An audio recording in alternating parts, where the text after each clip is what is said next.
Hello and welcome to my channel.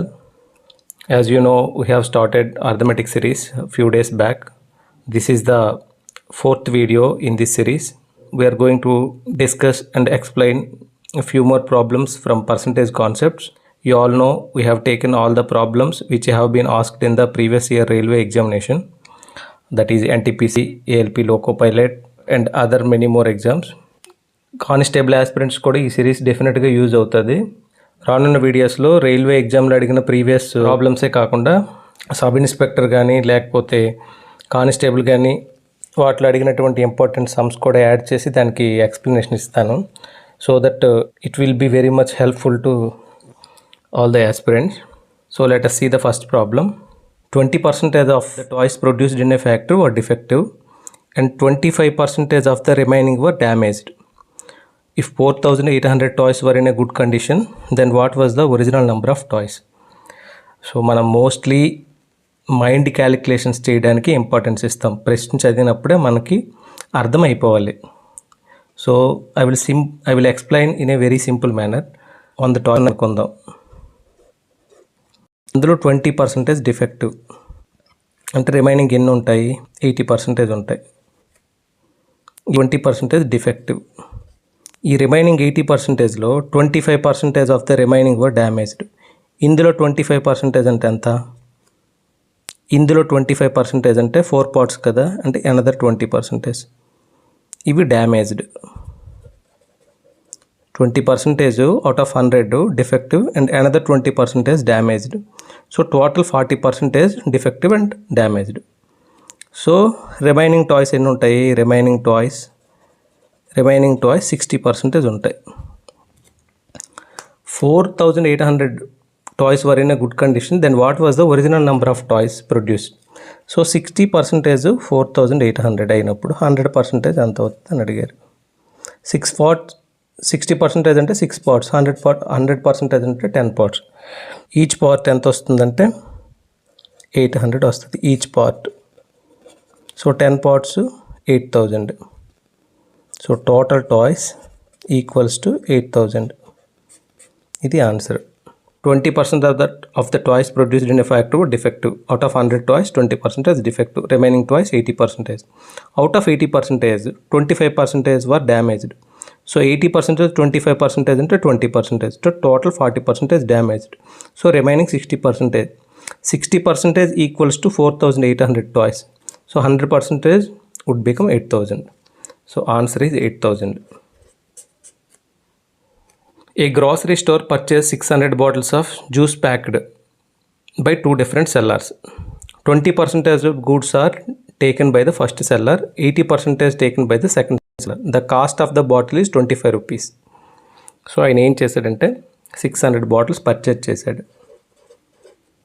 అందులో first seller, second seller. ఇది first seller, second seller. First seller నుంచి 20% bottles, second seller నుంచి 80% bottles కొన్నాడు. Each bottle cost ఎంత ఇచ్చాడు? 25 rupees ఇచ్చాడు. Each bottle cost 25 rupees. అయితే ఆయన ఏం చేయాలనుకున్నాడంటే, the shopkeeper finds that 25% goods can be used for a period of 1 day. 25% goods ఎక్కడి నుంచి? సెకండ్ సెల్లర్ నుంచి. 25% గూడ్స్ ఓన్లీ ఒక్క రోజుకి మాత్రం ఉపయోగించగలం ఆ డ్రింక్ బాటిల్స్ని. సో ఆయన ఏం చేయాలనుకున్నాడంటే రిటర్న్ చేసేయాలనుకున్నాడు. So how much money will he get back from the second seller? So second seller నుంచి ఎంత రిటర్న్ చేయాలనుకున్నాడు? 25% రిటర్న్ చేయాలనుకున్నాడు. 25% అంటే 80%, 25% అంటే ఎంత?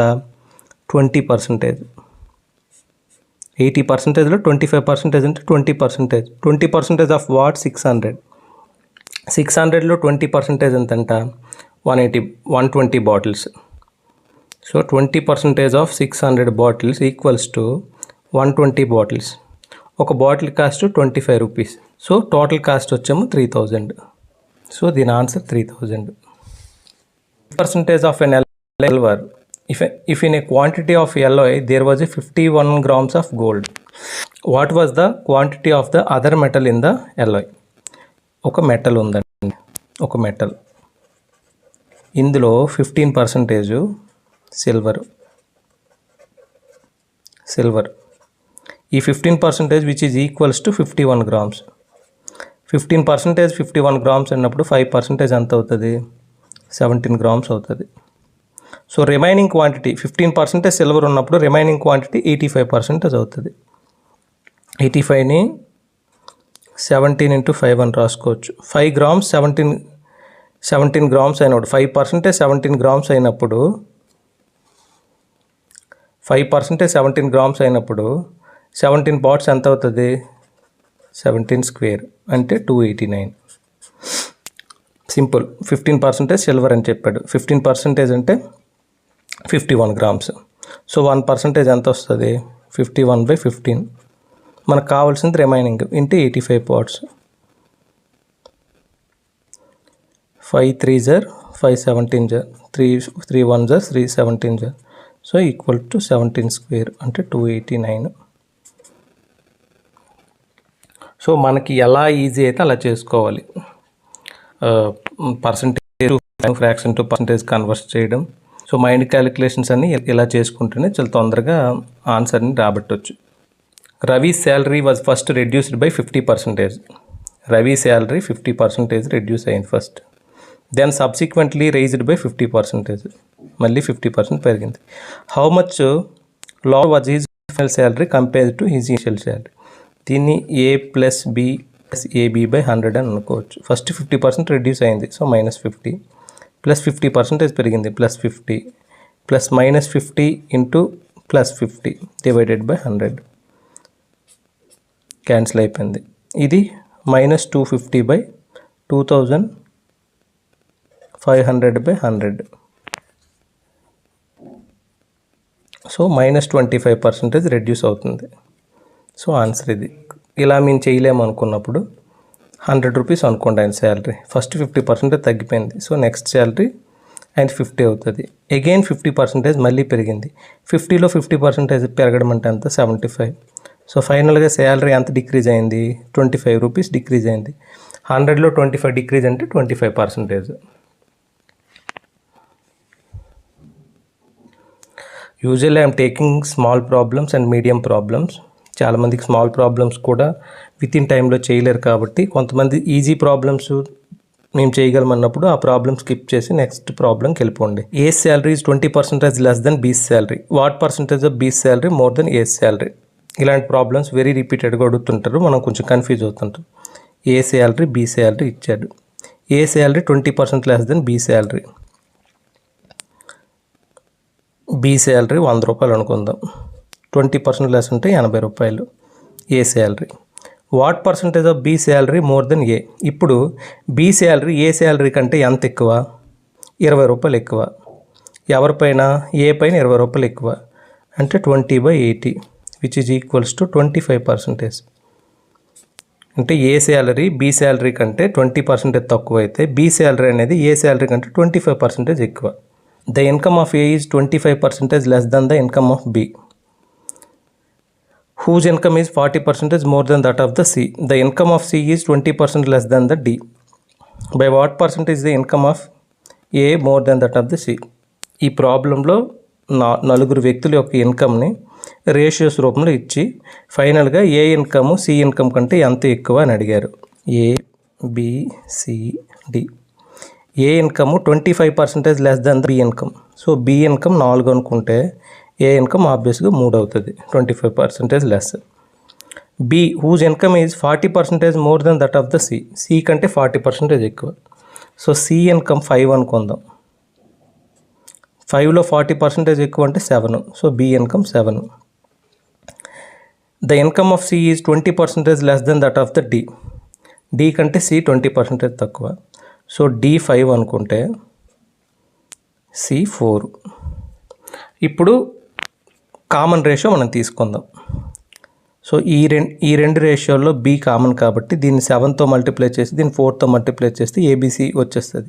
7 3s 20. So A is equal 20. 7 3s 7 4s 28. B 28. దీన్ని 3తో మల్టిప్లై చేయమని, దీన్ని 4తో మల్టిప్లై చేయమని చెప్పాను.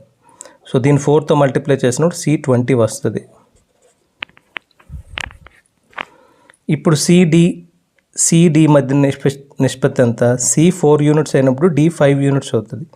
ఇక్కడ సి 20 యూనిట్స్ అయినప్పుడు డి 25 యూనిట్స్ అవుతుంది. ఇప్పుడు మనకు అడిగింది ఏంటి, by what percentage of is the income A C కంటే ఎంత ఎక్కువ అని చెప్పారు. ఏ సి కంటే ఎంత ఎక్కువ, ఏకి సికి మధ్యన డిఫరెన్స్ 1 కాబట్టి ఏ సి కంటే 1 ఎక్కువ. So 1/20%.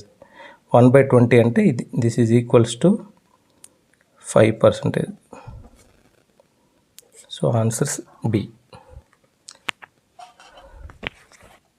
A's height is 25% less than that of the B. B height 4 అనుకుంటే A height 3. Then approximately how much percentage of height of B is greater than that of A? ఇక్కడ -1 difference ఉంది కాబట్టి 1/3. ఇది 33.33%. So B A కంటే 33.33% height ఎక్కువ. If the price of a sugar falls by 25%, by how much percentage must a household increase in its consumption so that the budget remains same? And budget constant, budget same. So price sugar 25% పడిపోయింది. Sugar cost 4 rupees అనుకుందాం. 4 rupees నుండి 3 రూపీస్కి పడిపోయింది. గతంలో ఆయన sugar 10 కేజీలు కొనేవాడు. So total ఆయన cost 40 rupees. Present కూడా ఆయన సేమ్ 40 రూపీసే ఖర్చు పెడతారు, కానీ ఇప్పుడు షుగర్ ప్రైస్ అనేది 3 రూపీస్ పడిపోయింది. సో ఎన్ని కేజీలు షుగర్ వస్తుంది? 40 divided by 3 which is equals to 13.33 something వస్తుంది. అంటే గతంలో ఆయన 10 కేజీ షుగర్ కొనేవాడు, ఇప్పుడు 13.3 కేజీల షుగర్ వస్తుంది. అంటే అదనంగా 3.3 KG sugar upon 10 kgs. So it is equals to 33.33%. So ఆయన కన్జంప్షన్ అనేది 33.33% పెరుగుతుంది.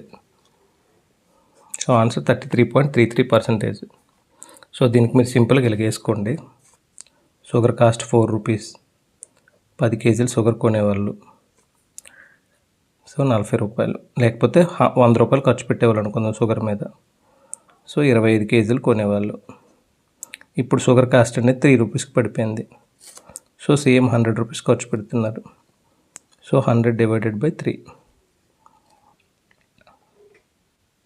సో 33.33 కేజీస్ వస్తుంది. సో ఎన్ని కేజీలు పెరిగింది? 8.3 కేజీస్ పెరిగింది. 8.3 కేజీస్ అపాన్ 25 కేజీస్.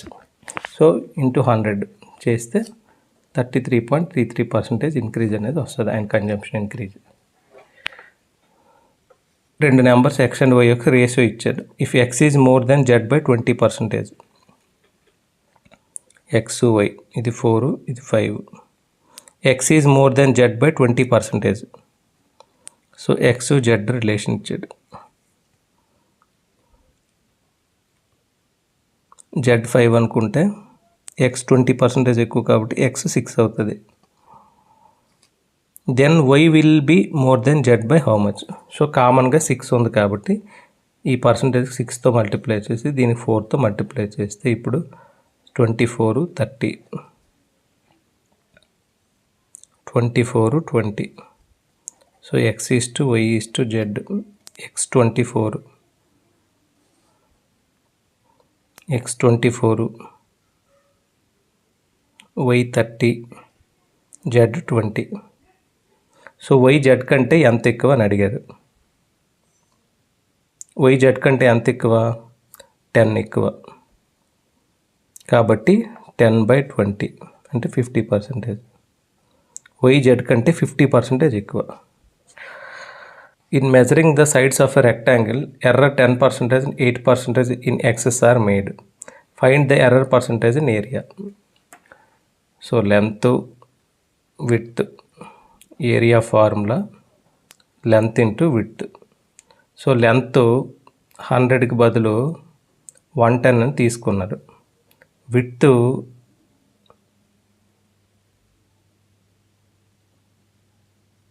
లెటర్సే విడ్త్ కూడా 100 అనుకుందాం. 100కి బదులు 108 తీసుకున్నారు. సో ఇక్కడ 10% ఎక్స్ట్రా తీసుకున్నారు, ఇక్కడ 10% ఎక్స్ట్రా తీసుకుంటే ఏరియాలో ఎంత పెరుగుతుందని అడిగారు. సో దీన్ని మనం ఫార్ములాగా ఎలా రాసుకోవాలి, లెంత్ 100%. సపోజ్ లెంత్ ఎక్స్ అనుకుందాం, విడ్త్ వై అనుకుందాం. ఎంత పెరిగింది? 110% పెరిగింది. కాబట్టి 110x/100, అలాగే 108y/100. అంటే ఇక్కడ 10%, ఇక్కడ 8%. మనం ఆల్రెడీ ఒక ఫార్ములా నేర్చుకున్నాం, a+b+ab/100 అని. 100 మీద 10 పెరిగింది అనుకుందాం. 100 మీద 10 పెరిగితే 110 అవుతుంది. మళ్ళీ ఈ 110 మీద 8 పెరిగింది అనుకుందాం. ఇది 10% ఇంక్రీజ్.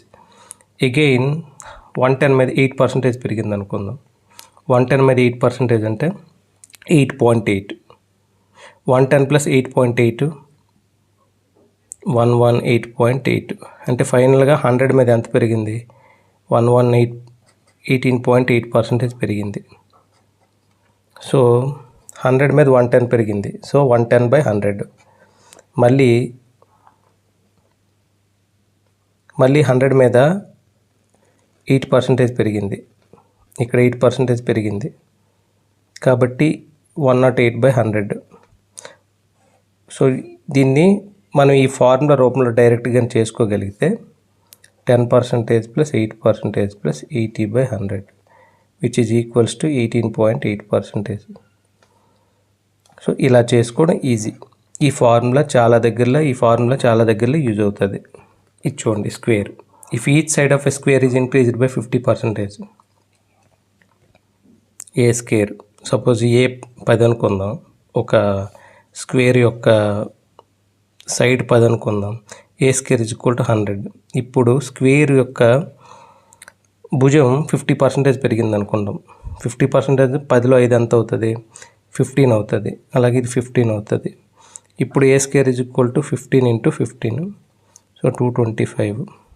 సో గతంలో ఏరియా 100, ఇప్పుడు 225 అయింది. అంటే 125% ఇంక్రీజ్ అయింది. దీన్నే మనం ఇందాక ఎలా చెప్పుకున్నాం? a+b+ab/100. 50% + 50% + 50 × 50 2500/100. సో 125% ఇంక్రీజ్ అయింది. దాన్నే మనం ఫార్ములాలో ఎలాగేసుకున్నాం? 50% అంటే A square is equal to 150x/100. 150x/100. దీన్ని సాల్వ్ చేస్తే మనకు వచ్చేది 125% ఇంక్రీజ్. సో ఇలా అయినా చేసుకోవచ్చు. ఇది కొంచెం టైం ఎక్కువ పడుతుంది. ఇది చాలా ఈజీ. మైండ్ క్యాలిక్యులేషన్ చేసుకొని తొందరగా ఆన్సర్ రాబట్టచ్చు. In an election 90% of those entitled votes cast in a ballot. ఒక ఎలక్షన్లో 100 మంది ఉన్నారనుకుందాం. 90 మంది ఓటు వేశారు.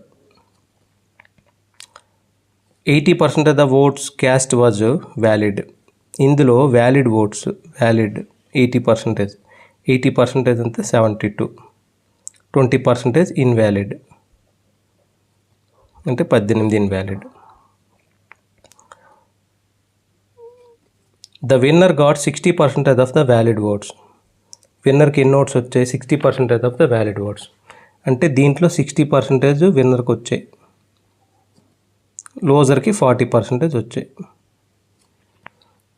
If the winner got 64,800 votes. విన్నర్కి ఎంత వచ్చాయంటే 64,800 ఓట్స్ వస్తే what was the number of people entitled to vote. ఇందులో 60% అంటే ఉదాహరణకు మనం 60% కట్టామనుకోండి. 72లో 60%, 10% అంటే 7.2. 60% అంటే 7.2 × 6 అంటే 43.2% వస్తుంది. 43.2% ఈక్వల్స్ టు 64,800. సో ఒక పర్సంటేజ్ ఎంత వస్తుంది ఇక్కడ? ఇది ఎగ్జాక్ట్గా డబుల్. సో 2000 ఓట్లు వస్తాయి 1%. 100% ఎంత అవుతుంది? 2 lakhs ఓటర్స్ అవుతారు. అంతే కదా, 2 lakhs ఓటర్స్. సో ఇక్కడ కన్ఫ్యూజ్ అవ్వడానికంటూ ఏముండదు. మొత్తం ఓటర్స్ 100 మంది అనుకుంటే ఓటు వేసేవాళ్ళు 90 మంది. అందులో వ్యాలిడ్ ఓట్స్ 80% అన్నాడు. సో ఇందులో 80% అంతే 72, ఇందులో 80% 72 ఇన్వాలిడ్. ఇందులో మళ్ళీ 60% విన్నర్కి వచ్చాయి. ఇందులో 60% అంటే 43.2 ఓట్స్ వచ్చినట్టుగా. సో ఈ 43.2 ఓట్స్ ఎంత ఇచ్చారు? సో 100% అంతే 2 lakhs వస్తుంది. ఇది కూడా same problem.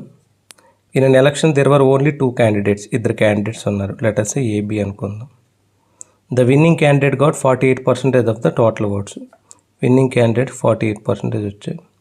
His opponent got 6800 votes, which was 34% of the total votes. ఈయనకి 34% టోటల్ ఓట్లు వచ్చాయి, విచ్ ఈజ్ ఈక్వల్స్ టు అంటే 1% ఇక్కడే మనకు తెలిసిపోయింది, 200 ఓట్లని. Some of the votes were invalid. So వీళ్ళిద్దరు కలిపి వచ్చిన ఓట్స్ 82%, అంటే 18% invalid oats.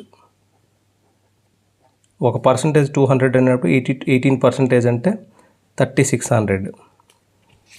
So the winning margin of the candidates own the election. వీళ్ళిద్దరి మధ్య మార్జిన్ అడిగాడు. వీళ్ళిద్దరి మధ్య డిఫరెన్స్ ఎంత?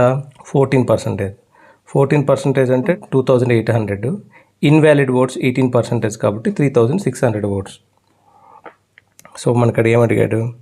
Winnowing margin, invalid oats.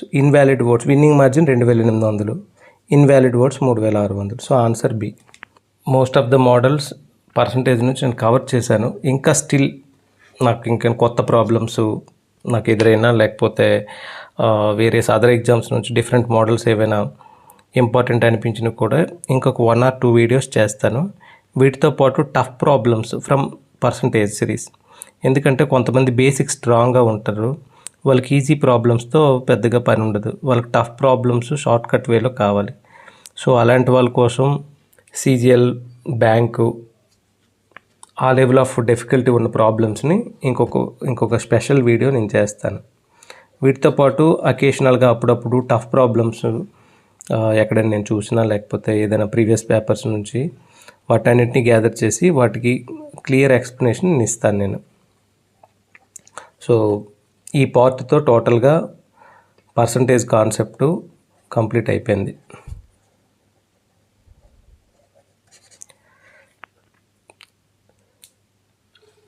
గత 3-4 వీడియోస్లో మీకు ఏమైనా ప్రాబ్లం అనిపించినా, ఇబ్బంది అనిపించినా, స్పీడ్ అయినా లేకపోతే స్లో అనిపించినా మీరు కామెంట్ రూపంలో నాకు తెలియపరిచినట్టుగా అయితే, so that I can make changes in the next upcoming videos. So I hope you enjoy my videos. If it is really helpful that you feel, please subscribe my channel and share it with your friends who are needy. You can share with your friends, colleagues, so that they can get benefit out of these videos. Thanks for watching. Thank you.